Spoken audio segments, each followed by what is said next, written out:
Le Mac d'Esther, c'est l'actualité du parc technologique de Limoges. Gilles Toulza en invité pour nous expliquer le projet 5G Smile, la première édition du séminaire RF Connect in Limoges, et puis Yomi Pharma qui développe un médicament participant à la lutte contre le cancer du poumon.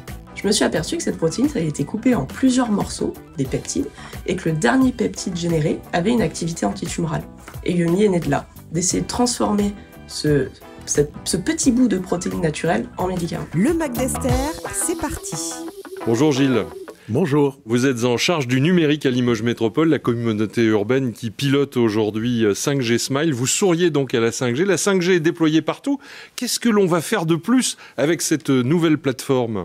Alors, on ne peut pas confondre la 5G que la majorité des citoyens connaît pour son usage nomade, mobile, téléphonie mobile, avec ce projet 5G Smile qui est un projet qu'on dit de 5G privé, puisque ce sont des antennes qui sont déployées de façon privative pour des cas d'usage spécifiques liés à l'industrie, au smart territoire, à la sécurité, voire à la médecine, en fonction des usages qui seront proposés par cette 5G privée. Mais alors, l'objectif de la fondation de cette plateforme, c'est d'accélérer l'installation, de donner un petit coup de pouce à l'initiative privée pour que ça se fasse ? Alors, c'est une remarquable réussite, je trouve, cet appel à projet européen qui a été remporté par Axione, Limoges Métropole et le consortium qui était autour de ça, notamment avec des entreprises du territoire, dont une bien nommée s'appelle Système, qui sera tout à fait partie prenante de ce projet. Et franchement, c'était une vraie réussite parce que c'est un projet qu'on peut estimer aux alentours de 5 millions d'euros. Et pour autant, ce sont assez peu de fonds locaux qui vont être fléchés, puisque c'est majoritairement des fonds européens qui ont été mobilisés par Axione. Et il faut féliciter cette entreprise pour l'atteinte de ce résultat, en même temps que les services qui ont contribué à la réalisation et au gain de ce projet européen. 2 zones sont ciblées, le parc technologique d'Esther et le campus Markland, donc autour du centre hospitalier universitaire. C'est parce qu'il y a déjà des entreprises qui sont là et parce que c'est peut-être plus facile d'en installer d'autres ? Alors, oui, bien évidemment, Esther, il ne vous a pas échappé les gros projets de rénovation et d'amélioration de ce parc était une cible naturelle pour une partie de l'installation. Le CHU et ses abords également, puisque dans les cas d'usage qui seront proposés, d'abord, effectivement, autour d'Esther, on peut imaginer des tests autour de l'intercommunication pour des sociétés, pour des services propres au parc.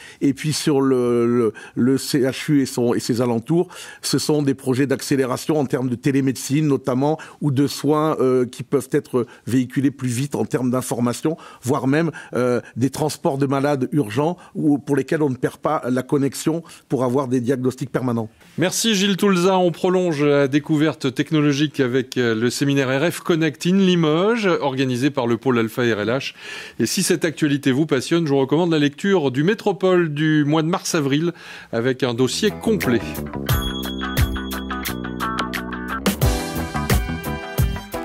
RF Connect pourrait bien être le festival de Cannes, mais du côté de l'électronique et des technologies connectées. Cette nouvelle biennale à Esther est pilotée par le pôle de compétitivité Alpha RLH avec 14 autres partenaires. Nous ne sommes pas seuls à Alpha RLH, c'est un ensemble, un collectif d'entreprises et d'institutionnels. Le but, c'est de rassembler, de marquer Limoges sur la carte vis-à-vis de la communauté, on va dire française, mais régionale au premier lieu, sur les radiofréquences et la connectivité radiofréquence au sens large. Aujourd'hui, particuliers comme entreprises veulent toujours plus de débit et plus de sécurité pour leur transfert de données. Des visites d'entreprise sont proposées aux 132 participants. Donc dans ces locaux, alors on a Oupatec et on a également des personnes de la partie AMCAD Hardware et on a également des bureaux sur Toulouse. Il y a une grosse expertise sur Limoges à travers différentes structures, différentes entreprises avec des compétences très spécialisées sur la partie RF. Et donc l'événement est vraiment là pour mettre en lumière cette expertise qui n'est pas forcément le point qu'on connaît quand on parle de Limoges.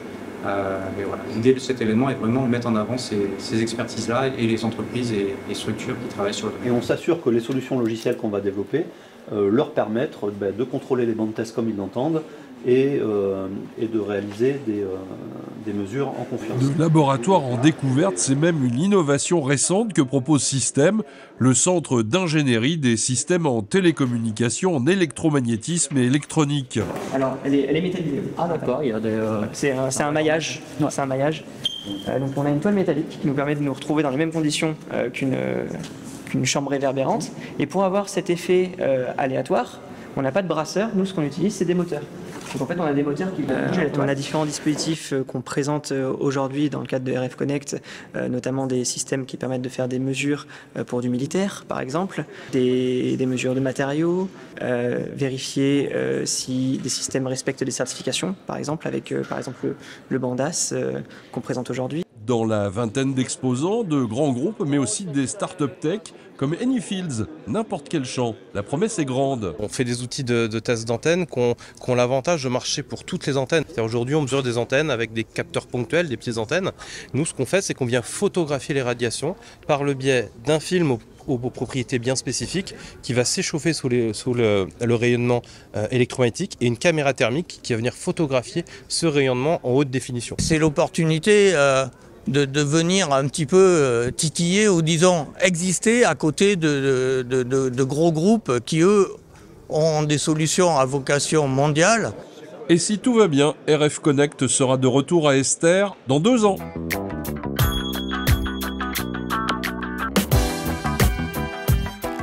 Encore une fois, Limoges s'adresse au monde entier avec la start-up Yomi Pharma, en passe de produire un médicament participant à la lutte contre le cancer du poumon. Après la recherche publique, place à l'initiative privée, mais toujours en lien avec l'université. C'est un énorme avantage. On a nos bureaux et toutes les plateformes universitaires pour lesquelles on peut travailler. Si on n'avait pas ça, c'est des investissements qui sont colossaux. Pour le coup, on peut être dans ces locaux en ayant une collaboration avec l'Université de Limoges, et comme ça nous permet de travailler et de faire tout ce qu'on a à faire d'un point de vue technique. Qu'est-ce que Lucas est en train de faire là ? Lucas, il est en train de passer ses cellules en prévision du week-end pour qu'il ait assez de cellules lundi pour pouvoir faire des manipulations. C'est avant tout la rencontre avec Camille, donc rencontre qui date de quelques années, où elle était encore en thèse à l'époque. Elle m'a présenté son projet qui me plaisait bien. On a fait, on a gardé contact pendant plusieurs années. Et du coup, Camille m'a recontacté un petit peu avant la création de la société en me proposant cette aventure. Donc avant tout, j'ai envie de dire, si je suis là, c'est grâce à cette rencontre. J'ai cru à son projet, j'ai cru à ses convictions, et ça m'a donné envie de faire partie de cette aventure entrepreneuriale avec elle. Ça démarre pendant ma thèse, en 2017, où je travaille sur le cancer du poumon dans un laboratoire Capture de la faculté de médecine, où on est à l'heure actuelle, qui travaillait sur cette indication, donc le cancer du poumon, et l'impact d'une protéine spécifique qui s'appelle la sortiline. Et le laboratoire, ça faisait plus de 10 ans qu'ils travaillaient sur cette thématique, et ils se sont aperçus que plus le cancer était agressif, moins il y avait la présence de cette protéine. Et mon but était simplement de comprendre pourquoi elle n'était plus là. Au cours de ma thèse, j'ai jamais réussi à répondre à cette question, et c'est ça la magie de la science.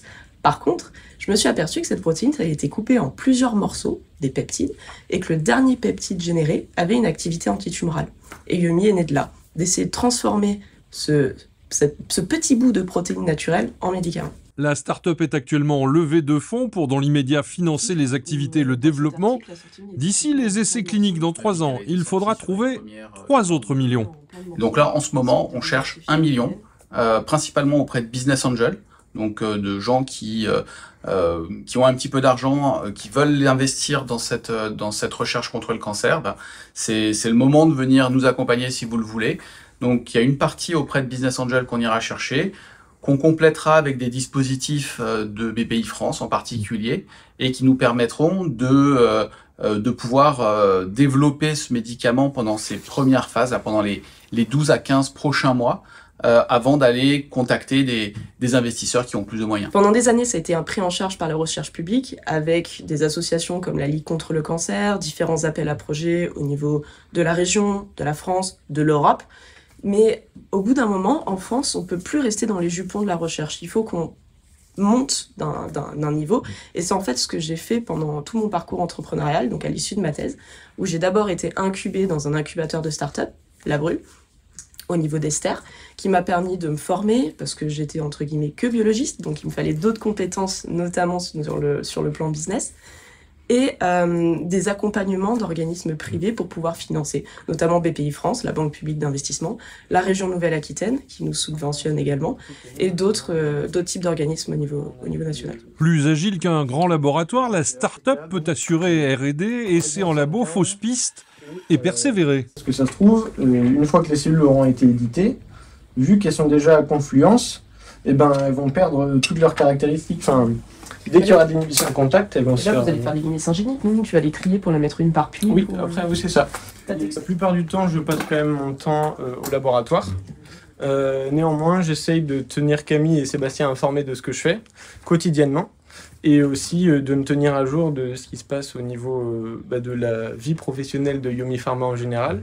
Et notamment, je les remercie d'ailleurs de m'initier aussi à ce sujet-là, lequel je suis totalement néophyte. Donc je suis très content. Quand on est scientifique, comment est-ce qu'on voit le monde de l'entreprise? Je dirais que c'est pas forcément naturel. Il y a des choses qui, moi, me semblent évidentes qui, en fait, ne le sont pas.